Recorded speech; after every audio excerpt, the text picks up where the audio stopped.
আমাকে জেলে নেবেন না। এই একদম চুপ কর, নাকা কান্না করবি না। আমি মুখে হাত দিয়ে চুপ হয়ে গেলাম। এবার আমার কথার উত্তর দে। কোন কথার? তুই আমাকে দেখে দৌড়াচ্ছিলি কেন? আসলে আমি পুলিশকে দেখলে অনেক ভয় পাই। কেন রে, তুই কি চোর? ছি, নাউজুবিল্লাহ, এসবের কিছু আমি নই। আসলে পুলিশরা অনেক বদমেজাজি হয়। এই কি বললি? কিছু না কিছু না। এবার বল, তুই রাত 11:15টার সময় রাস্তায় কেন? কোন খারাপ মতলব নিয়ে বের হয়েছিস সেটা বল। বিশ্বাস করুন, আমার কোনো খারাপ মতলব নাই। আমি তো টিউশনি করে বাসায় ফিরছিলাম। এই, আমাকে দেখি কি তোর পাগল মনে হয়? এত রাতে কিসের টিউশনি?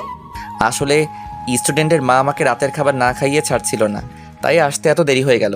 বিশ্বাস করুন, আমি কোনো চোর না। বুঝলাম। তবে তুই পুলিশকে দেখলে ভয় পাস কেন? আসলে আমি যখন তৃতীয় শ্রেণীতে পড়ি তখন আমাদের পাশের বাসার এক আঙ্কেলকে পুলিশ অনেক মেরেছিল, আর তখন থেকে পুলিশকে অনেক ভয় পাই। কেন মেরেছিল? উনি নেশা করতো বলে। তুই কি নেশা করিস? ও মা, ছিছি, আমি অমন না। বুঝলাম। তা তোর নাম কি? জি, আমার নাম তানবীর মাহমুদ। এখন বাসায় যা, এবারের মতো পার পেয়ে গেলি। এরপর যেন তোকে এত রাতে এই রাস্তায় না দেখি। আমার আর পাইকে তাড়াতাড়ি করে সেখান থেকে উঠে দ্রুত পায়ে বাসার দিকে এগোতে লাগলাম। আল্লাহ, অনেক বাঁচা পাচ্ছি। আর একটু হলে আমার দম বন্ধ হয়ে যেত। উফ, কি ভয়ানক পুলিশিনি! কি দৌড়ানিটাই না দিল আমারে! এমন দৌড়ানি আমি জীবনেও খাই নাই। দেখতে তো মাশাআল্লাহ হুড়পড়ি, কিন্তু এত ভয়ানক কেন? আর এত সুন্দর চেহারা নিয়ে পুলিশ হলো ক্যাম্পে। নার্স বা ডাক্তার হতো তাহলে কত ভালো হতো, তাও সেবা করতো। সুন্দরী রমণীর হাতের সেবা, উফ, কি যে ভালো লাগতো না। কিন্তু না, শালি পুলিশিনি হয়েছে। এদিকে পড়ে গিয়ে অনেকটা ছুলে গেছে। কোনো মতে খোঁড়াতে খোঁড়াতে বাসায় পৌঁছালাম। বাসায় কলিং বেল দিতেই আম্মু এসে দরজা খুলে দিল। কি রে মাহমুদ, তোর এই অবস্থা কেন? আম্মু গো, তোমার পোলারে বাঘিনী দৌড়ানি দিছে। কি? বাঘ? বাঘ আসলো কোথা থেকে?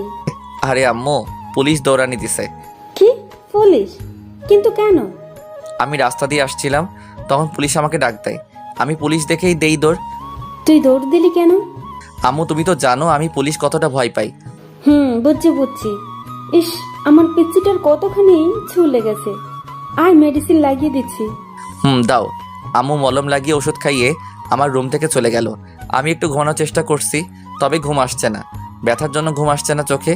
বারবার এই পুলিশিনীর মায়াভরা চেহারা চোখের সামনে ভাসতে লাগলো। এত সুন্দর দেখতে, কিন্তু এত রাগী কেন? রাগী বা যাই হোক না কেন, মেয়েটা একদম হুড়পড়ির মতো। এই মাহমুদ বেটা, কিরে তুই এত মেয়েটিকে নিয়ে ভাবছিস কেন? মেয়েটা যেমনই হোক না কেন, তাতে তোর কি? তোর মাথা ব্যথা কোথায়? তাহলে কি তুই পুলিশিনীর উপরে ক্রাশ খেলি নাকি? না, কখনোই না। পুলিশিনীর উপরে ক্রাশ খেলে আমার জীবনটা তেজপাতা হয়ে যাবে। এসব ভাবতে ভাবতে ঘুমিয়ে গেলাম। সকালবেলা ঘুম থেকে উঠে পাটা